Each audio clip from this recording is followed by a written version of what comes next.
قل ان صلاتی و نسکی و محیای و مماتی للہ رب العالمین صدق اللہ العظیم و صدق رسولہ النبی الکریم ان اللہ و ملائکتہ یصلون علی النبی یا ایہا الذین آمنوا صلوا علیہ وسلموا تسلیما اللہم صلی علی سیدنا و مولانا محمد معدن الجود والکرم وآلہ وصحبہ وبارک وسلم۔ حمد و صلاۃ کے بعد اللہ تبارک و تعالی ہم سب کا خالق و مالک ہے۔ ہمارے پاس اس قدر بے شمار نعمتیں ہیں کہ رب خود فرماتا ہے کہ تم گننا چاہو تو تم گن نہیں سکتے، اور زیادہ تر نعمتیں وہ ہیں جو اللہ نے ہمیں بغیر مانگے عطا فرمائی ہیں، بغیر ہماری خواہش کے، بغیر ہماری طلب کے، بغیر ہماری دعا کے رب کریم نے اپنے فضل سے عطا فرما دی۔ نعمتوں کے ادا کرنے کے بعد شکر کا حکم ضرور دیا گیا ہے، لیکن کوئی اتنا سخت طریقہ اس کا وضع نہیں کیا گیا کہ اب سارا دن کوئی شخص مسجد میں بیٹھا رہے تو شکر ادا ہوگا۔ اب اس کو یہ نہیں کہا گیا کہ تمہیں آنکھیں دی ہیں تو 2000 نفل پڑھو ایک آنکھ کے لیے، نہ یہ فرمایا گیا ہے کہ تمہیں اب زبان دی ہے تو تم اس طرح کرو، پہلے اس کے لیے 20,000 نوافل ادا کرو، 100 قرآن مجید ختم کرو۔ ایسی کوئی بات نہیں ہے، بلکہ اللہ تبارک و تعالیٰ نے شکر کا حکم دیا، اور جو چیز زیادہ اہم ہے، جو زیادہ توجہ طلب ہے، جو چیز زیادہ سمجھنے والی ہے، وہ یہ ہے کہ مالک نے سارا کچھ دے کے جو مطالبہ کیا ہے وہ یہ ہے کہ تم نے اب جو نیک عمل کرنا ہے وہ خالص میری رضا کے لیے کرنا ہے۔ قل ان صلاتی و نسکی و محیای و مماتی للہ رب العالمین۔ محبوب فرما دیجیے بے شک میری نماز، میری قربانیاں، میرا دنیا میں رہنا اور میرا دنیا سے پردہ کرنا اس رب کے لیے ہے جو تمام جہانوں کا پالنے والا۔ ہمیں یہ حکم ہے کہ ہم جب بھی کوئی خیر کا کام کریں، جب بھی کوئی اچھا کام کریں، جب بھی کوئی بھلائی کا کام کریں تو اس میں نیت خالص کریں، ارادے خالص کریں۔ انسان کو جو اجر ملے گا نا قیامت کے دن، جو ثواب ملے گا وہ اس کی نیت اور ارادے پر ملے گا۔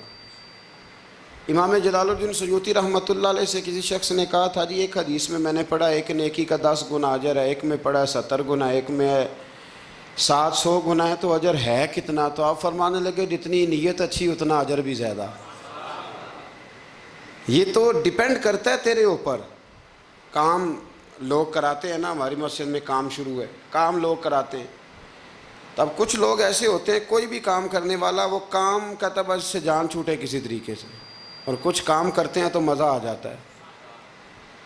ان کی صفائی، ان کی دلچسپی، ان کا ذوق، ان کا شوق، ان کی توجہ بتلاتی ہے کہ یہ شخص واقعی کام کرنا چاہ رہا ہے اور اس کی دلچسپی ہے۔ نیکی جب آپ ذوق سے کرتے ہیں، شوق سے کرتے ہیں، دلچسپی کے ساتھ کریں، یہاں تو بہت سارے لوگ دین کا نام لے کے اپنا قد اونچا کرتے ہیں، صدقات و زکوٰۃ کا نام لے کے لوگ اپنے آپ کو سخی مشہور کرتے ہیں۔ یہاں تو لوگ نماز پڑھ کے معاشرے کے اندر اپنا وقار بڑھانا چاہتے ہیں، اللہ ماشاء اللہ کہ میں نمازی ہوں۔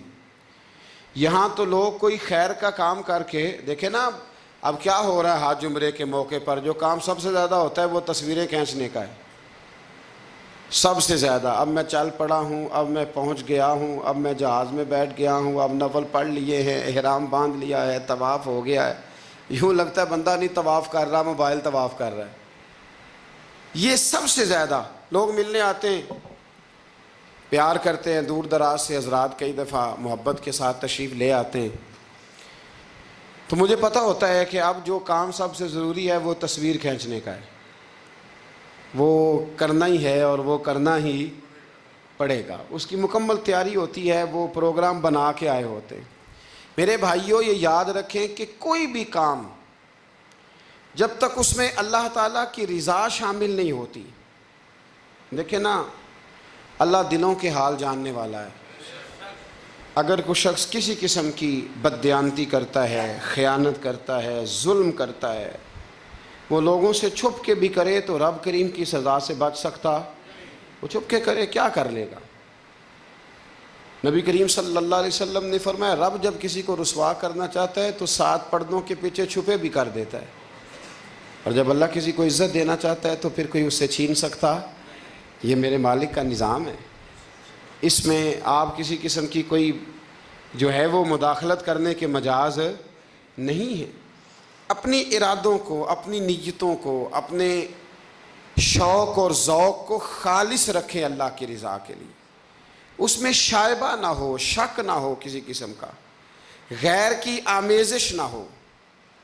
نماز پڑھیں تو اللہ کی رضا کے لیے، صدقات و خیرات کریں تو اللہ کی رضا کے لیے۔ کسی کام میں آپ مداخلت کرتے ہیں، بھائیوں کی لڑائی ہو گئی ہے، دوستوں کا جھگڑا ہو گیا ہے، رشتہ داروں میں کسی جگہ کوئی ایسی ضرورت پڑ گئی ہے جہاں آپ کے مداخلت کرنے سے حالات بہتر ہو سکتے ہیں تو مداخلت ضرور کریں، چودھری بننے کے لیے نہیں، پنچایت کا سرپنچ بننے کے لیے نہیں، اس نیت سے کہ میرے نبی پاک علیہ السلام نے فرمایا جس نے 2 لوگوں کی صلح کرا دی رب 2 حج اور 2 عمرے کا ثواب عطا فرمائے گا۔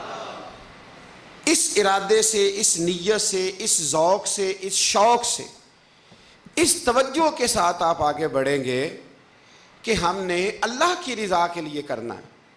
ہمارے آج کل کے جتنے امور ہیں ان امور کے اندر دنیا داری غلبہ کرتی چلی جا رہی، ہر کام میں دنیا داری کی آمیزش ہو جاتی ہے، نہ چاہتے ہوئے بھی، نہ ارادہ کرتے ہوئے بھی، بہت ساری جگہوں پہ، اور دنیا داری اتنی غالب ہو گئی ہے کہ دنیا ہی دنیا نظر آنے لگ گئی ہے، دنیا ہی دنیا، یعنی کوئی چیز کیمرے کی آنکھ سے چھپ نہیں پا رہی، کوئی بات ایسی نہیں جس پر لوگوں کی نظریں نہ ہوں، کوشش کریں۔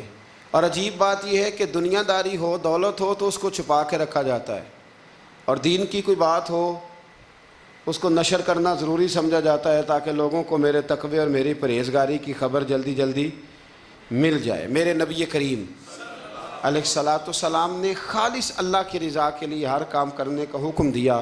سیدہ عائشہ صدیقہ رضی اللہ تعالیٰ عنہ راوی ہیں، الترغیب والترہیب میں حدیث ہے، پیارے حبیب کریم سید عالم صلی اللہ تعالیٰ علیہ وسلم نے ارشاد فرمایا کہ حضور ایک دن مجمع صحابہ کے مجمع میں حضور نے پوچھا بتاؤ اسلام کی سب سے مضبوط بنیاد کیا ہے؟ ایک صحابی نے کہا یا رسول اللہ نماز پڑھنا۔ 5 وقت لوگ جمع ہوتے ہیں، ایک دوسرے کا حال احوال پوچھتے ہیں، معاملات ہوتے ہیں۔ یا رسول اللہ صلی اللہ تعالیٰ علیہ وسلم مضبوط بنیاد ہے اسلام کی نماز پڑھنا، 5 وقت جمع ہونا۔ حضور نے فرمایا بات تمہاری ٹھیک ہے پر تم میری مراد کو نہیں پہنچے۔ عرض کی حضور حج کرنا،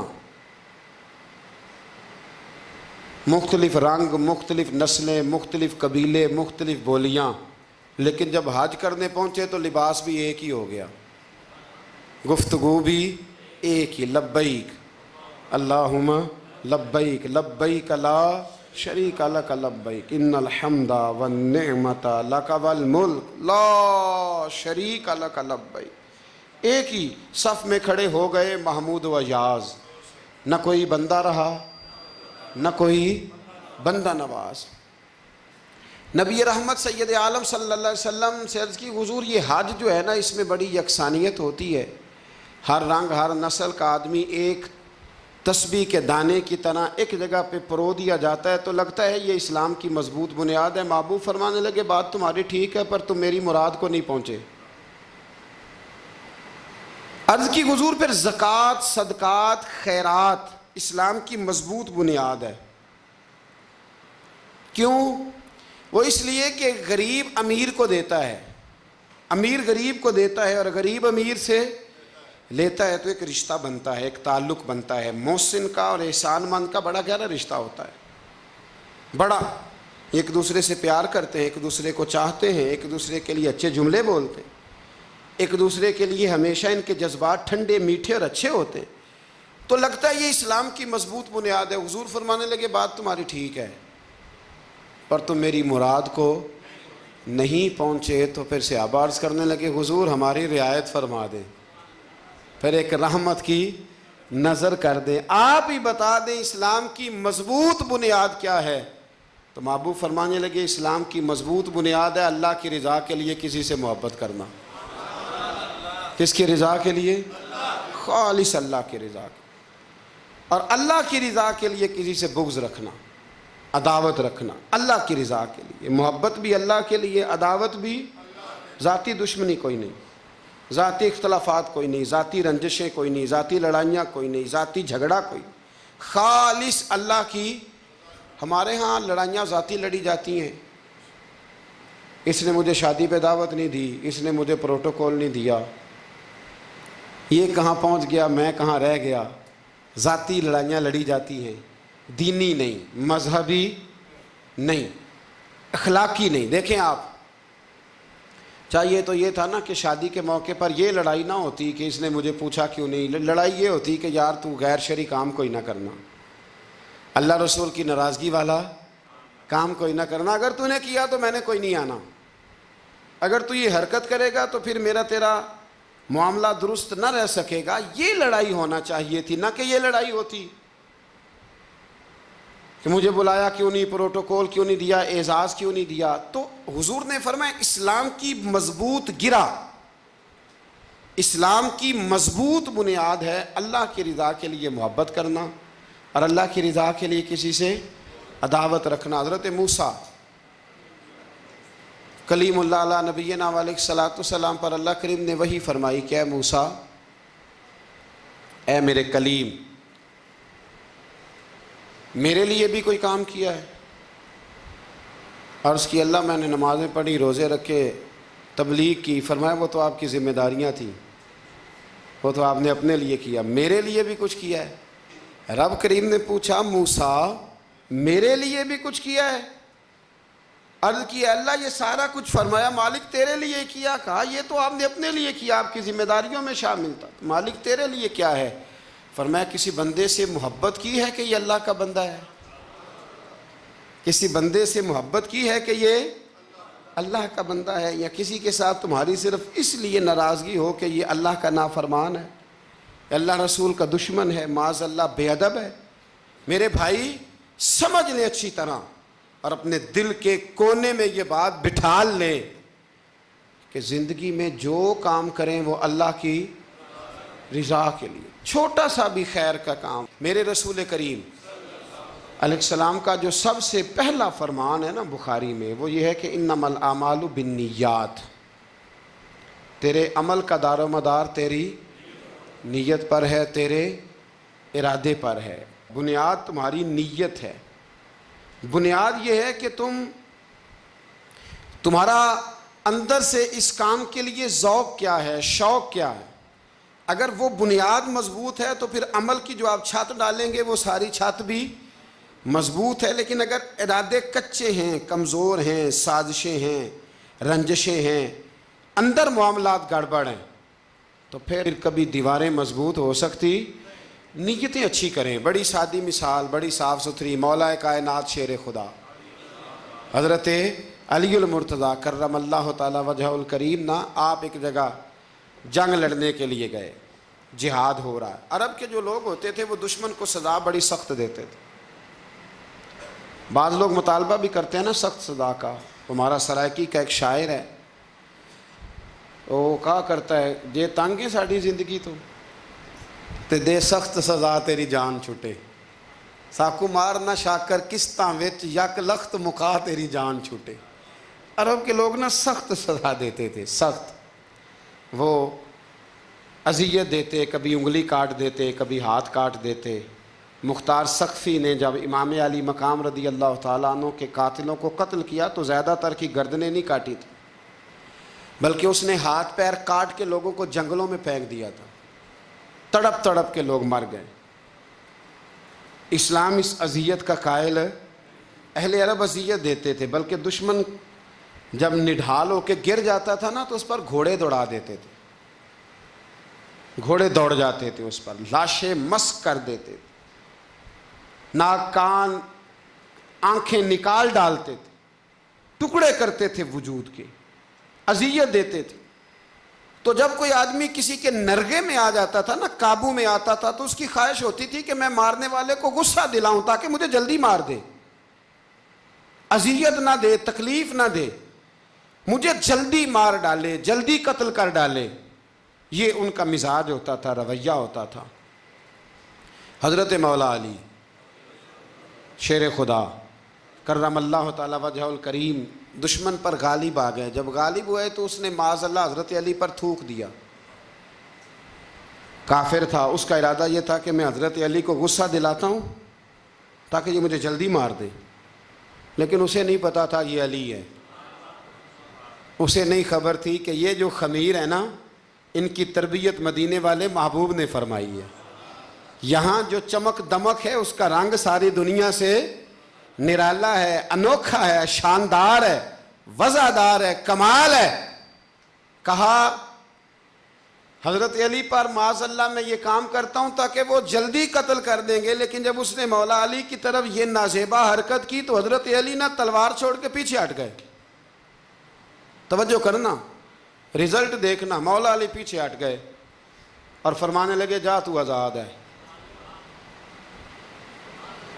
وہ کہنے لگا میں آزاد ہوں، کس طرح، کیسے؟ تو حضرت علی فرمانے لگے میرا تیرا ذاتی جھگڑا تو کوئی نہیں نا، نہ تو نے میری زمین پہ قبضہ کیا، نہ میرا مال لوٹا، نہ میری عزت پر ہاتھ ڈالا۔ میرا تیرا جھگڑا اللہ کی رضا کے لیے، خالص اس لیے کہ تو اللہ کی نافرمانی کر رہا، خالصتاً اس لیے تیرا اور میرا یہ جھگڑا ہے۔